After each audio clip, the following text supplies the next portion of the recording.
This Day in Sports History. This episode is brought to you by the Sterling Soap Company. Sterling Soap is 100% natural and with a variety of bath soaps, shave soaps, beard balm, lotions, cologne, and many more personal care products in a large variety of scents, you're sure to find something that's perfect for you or that special someone in your life. Check them out at sterlingsoap.com. And welcome back to This Day in Sports History, a member of the Sports History Network. And, of course, you've heard me say many times that there are some great podcasts that you can find there, as well as more info. And, again, we have a great giveaway going on. Darren Hayes, a member of the Sports History Network family, as the host of Pigskin Dispatch, just released a new book. It's called Marooned, The Rise, the Fall, and the Redemption of the NFL's Pottsville Maroons. And you can sign up for a chance to get an autographed copy of that book by simply going to sportshistorynetwork.com/giveaways. It's May 28th, and on this day in 2006, Barry Bonds hit home run number 715. But to be honest, that's really not the most interesting thing that happened in those few seconds that day. It was the bottom of the fourth inning at Candlestick Park. It was a sunny Sunday afternoon in San Francisco. The Giants were playing their final game of a 3-game series with the Colorado Rockies before heading out of town for a road trip. It was a sellout crowd there at Candlestick, everybody in eager anticipation of what they might just witness on this day. Well, I should say, almost everybody was eagerly anticipating that event. Andrew Morbitzer wanted a sandwich and some peanuts. He leaned over to his wife of only a few months and asked if she wanted anything. She said, "Yeah, I'd love a beer." So he got up and said he'd be right back, and he walked down to the concourse. He stopped in front of Big Guy's Custom Barbecue. Barry Bonds strolled to the plate with his 32-ounce bat in his left hand. The Rockies had just put up 6 runs in the top half of the inning. The Giants needed some runs. Steve Finley was on base. A 2-run shot would be helpful in the game. Bonds moved some dirt around the batter's box a little and then stepped back out. It had been 8 days, though. 8 days since he had hit a homer. 8 days since he had hit homer number 714, tying him with Babe Ruth for second on the all-time home runs list. Despite the rumors swirling about his steroid and human growth hormone use, the fans of San Francisco loved Bonds. He wanted to hit 715 at home in front of the Giants fans. On the mound for the Rockies was Young-Hoon Kim. Bonds had not hit Kim very well. Actually, he hadn't hit him at all. He was 0 for 9 lifetime against Kim. He'd walked 5 times and struck out once. Morbitzer was standing in front of Big Guy's Custom Barbecue, ready to order his sandwich, peanuts, and a beer. He looked to his left, and he noticed the guy behind Stormin' Norman's Whoopie Pies shut down his cart and walk away from it. Now, he felt that was a bit strange to close down your food cart in the 4th inning on a sunny day with a packed house. Morbitzer wondered where he was going. Maybe something interesting was going on? Back on the field, the count on Bonds was 3 balls, 2 strikes. It was 2:14 in the afternoon, and Kim got the sign from catcher Miguel Ojeda. Ojeda wanted the ball low and inside, but Kim's submarine fastball rose on him and then drifted to the right side of the plate. Bonds feasted on the mistake and drilled one to center, sailing towards the bleachers. Here's Dwayne Kuiper with the call. The pitch. Bonds hits one high. Hits it deep to center. Out of here. 7:15. The wait is over, and they are on their feet here at AT&T Park. Bonds passes Babe Ruth. He is second on the all-time home run list.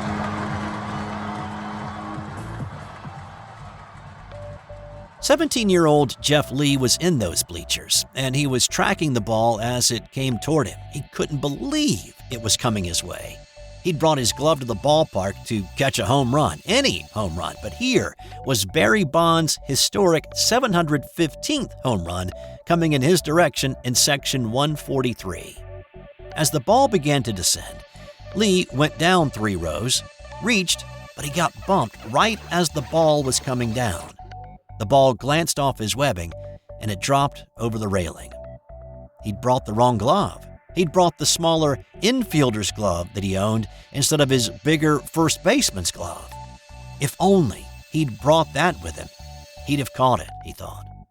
But now, as he looked helplessly over the railing at what might have been, the ball trickled toward the edge of a ledge. Opportunity lost.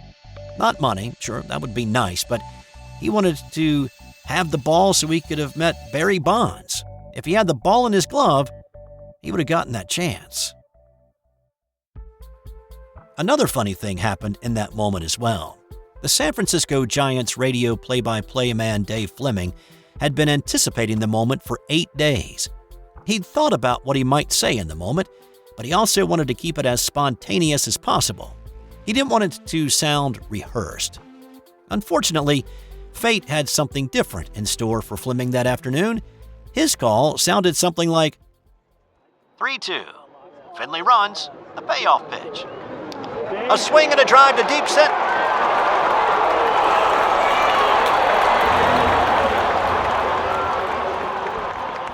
At the worst possible moment, Fleming's mic cut out.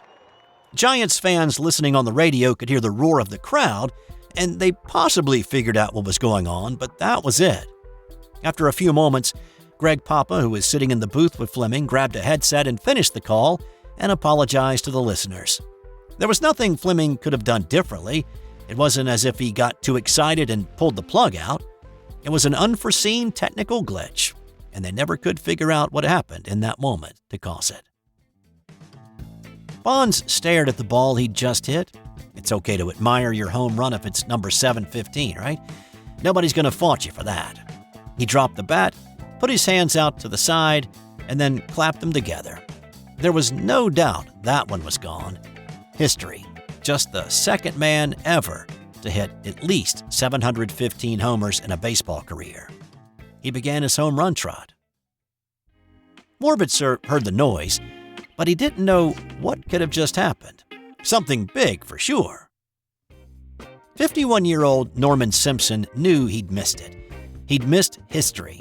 If only he had shut down his Stormin' Norman's Whoopie Pies stand a few minutes earlier, he could have seen Bonds hit 715. He looked up, and he saw a ball fall off a ledge. Morbitzer looked up too, wondering if he could figure out what everybody was so excited about. As he looked skyward, he saw a ball dropping from above, coming directly at him. He reached up, and he caught it. Huh. Somebody must have just hit a home run. And I just caught it. That's pretty cool. Norman Simpson could not believe it. He closes up his shop a little bit too late, and then a guy standing 10 feet away from his cart nonchalantly reaches up and catches Barry Bonds' historic home run ball? As Bonds touched home plate, high-fived and gave the bat boy, who was also his son, Mordecai, a huge hug, he high-fived Finley, and with the crowd erupting in cheers and adulation, 2 San Francisco police officers approached Morbitzer on the center field concourse, grabbed him by the arms, and escorted him away. Now, Morbitzer didn't know what was going on. Had he done something wrong? There hadn't been a fight or a scrum or anything like that for the ball. He hadn't touched anybody. He'd simply looked up, caught the ball, and that was it. Where were these guys taking him? Morbitzer's new bride, Megan, waited. And waited. And waited some more. It shouldn't be taking this long to get a sandwich and a beer. She wasn't worried, just confused as to where he might be. Bonds had already done not 1 but 2 curtain calls after his homer. She couldn't believe Andrew had missed it. It wasn't until a few minutes later that Andrew knew why he'd been escorted away. He had caught Bonds' home run ball number 715. The police had seen what happened 8 days before when Bonds had hit 714, tying Ruth. A melee had broken out. People weren't hurt in that scrum, but they might have been. And they wanted to get Morbitzer to a safe place and fast. And the media wanted to ask a few questions. How does it feel? Where were you? You just looked up and it was dropping from the sky? What are you going to do with it? In August of that year, as Bonds continued his pursuit of Hank Aaron's home run record, Morbitzer put the ball up for auction. It sold online for $220,100. Money may not grow on trees, but it occasionally drops from the sky, as it did on this day in 2006. So a couple of other things happened on this day as well, and they both have kind of loose tie-ins to Bond's historic day, if you will allow. First, on this day in 1957, the National League decided that expanding to the West Coast was a pretty good idea, and the owners voted unanimously to allow the Brooklyn Dodgers and the New York Giants to relocate to Los Angeles and San Francisco if they wanted to. Well, they did. The Dodgers wanted a new stadium, and the folks in Brooklyn weren't going to build them one. The Giants were worried the Polo Grounds would crumble to the ground soon, and people weren't really coming to the park anymore anyway. They both made their formal requests later in the year. And number 2, since we're speaking of home runs, another home run record was set on this day in 1956. Pittsburgh's Dale Long hit a home run in the 4th inning in a game against the Brooklyn Dodgers.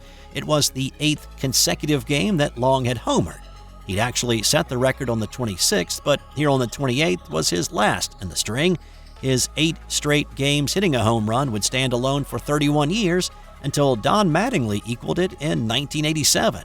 Ken Griffey Jr. joined that short list when he hit home runs in 8 straight games in 1993. And time now for today's That's Got Nothing to Do with Sports Fun Fact. The noted psychoanalyst Sigmund Freud smoked so many cigars during his life, he required a prosthetic jaw later in his life. Rumored to smoke up to 20 cigars a day for most of his 8 decades of life, he developed mouth cancer that eventually ate through his jaw. He eventually began wearing a prosthetic device that kept his jaw from collapsing.